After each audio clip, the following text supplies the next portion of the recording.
बिस्मिल्लाहिर्रहमानिर्रहीम।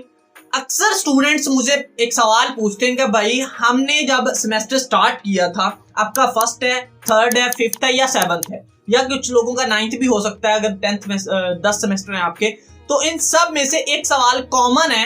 वो आप अक्सर मुझसे पूछते हैं कि भाई हमारे जो मिड एग्जाम्स है उसमें हम फेल हैं या हमारे नंबर्स बहुत कम हैं, तो क्या हम जो है वो अपने नंबर्स फाइनल में पहला सवाल है कि भाई हम फाइनल में पास हो जाएंगे अच्छे नंबर से। सेकंड है कि भाई क्या मतलब जो हमारा फाइनल के मिला के और मिड के मिला के क्या हम उसमें A+ ग्रेड ला सकते हैं या नहीं ला सकते। तो आज की इस वीडियो में हमने डिटेल में इस चीज को समझना है। मैं हर चीज आपको क्लियर करके समझाने वाला हूं, तो वीडियो को कर दें लाइक। चैनल को सब्सक्राइब नहीं किया तो भाई जल्दी से कर लो चैनल को सब्सक्राइब, बिकॉज के आपको हर चीज छोटी बड़ी अपडेट जिस यूनिवर्सिटी फैसलाबाद, मेन कैंपस, सब कैंपस और एफिलिएटेड कॉलेजेस की इसी चैनल पर मिलती है। तो स्टार्ट करते हैं। सबसे पहले हम बात कर लेते हैं सवाल असल में है क्या। सवाल ये है, मैंने पहले भी बता दिया कि सवाल है कि भाई हमारे मिड एग्जाम्स में हम फेल हैं, तो उसमें फेल होने के कुछ रीजंस हैं। पहली बात कि भैया जो मिड एग्जाम है वो आपके कॉलेज वाले बनाते हैं, तो वो बनाता है आपका टीचर जिसने आपको पढ़ाया है, तो वो वही सिलेबस से पेपर बनाता है जो आप पढ़ रहे होते हैं या आपने पढ़ लिया होता है, जो आपका कंप्लीट हो चुका होता है। तो उसमें फेल अगर आप होते हैं तो उसमें गलती आपकी है, आप माने या फिर ना माने, लेकिन गलती भाई आपकी, आपने पढ़ा नहीं है तो इस वजह से आप फेल हैं। ठीक है, तो भाई लफ्ज फेल इसलिए समझा जा रहा है कि हम ओवरऑल देख रहे हैं कि हमारे अगर फॉर एग्जाम मिसाल के तौर पर मैं समझाने की कोशिश करता हूँ कि आपके 12 नंबर के मिड थे और आप 12 में से आ गए जी 2 नंबर आपके, तो आप तो फेल हो गए।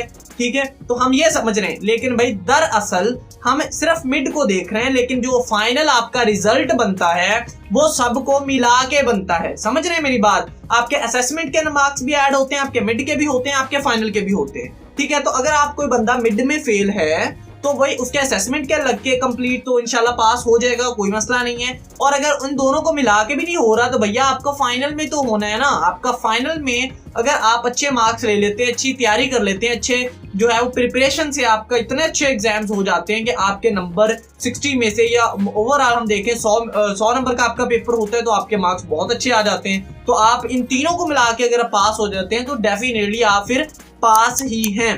ठीक है, यानी इन तीनों को मिला के आपका रिजल्ट बनेगा, आपका अकेला आप मिड में नहीं देख सकते।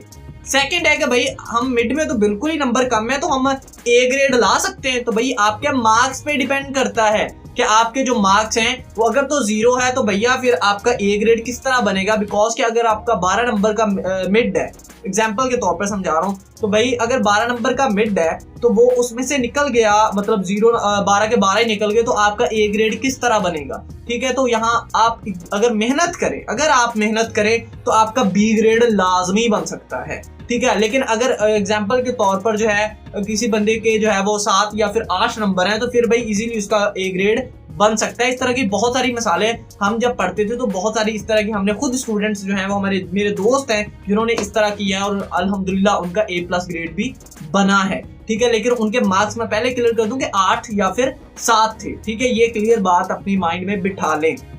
अगर कोई बंदा 0 में है या 2 मार्क्स का है तो वो पास लाजमी हो जाता है C या फिर B ग्रेड में। ठीक है, तो ये छोटी सी वीडियो थी, आई होप कि मैंने आपको समझाने की कोशिश की है। अगर आपका कोई सवाल है तो लाजमी कमेंट करें ताकि हम नेक्स्ट वीडियो में से कवर अप कर सकें। तो अगर आपको वीडियो अच्छी लगी तो वीडियो को कर दें लाइक, चैनल को सब्सक्राइब नहीं किया तो भी जल्दी से कर लो, चैनल को भी सब्सक्राइब। मिलते हैं अगली वीडियो में, तब तक के लिए अल्लाह हाफिज।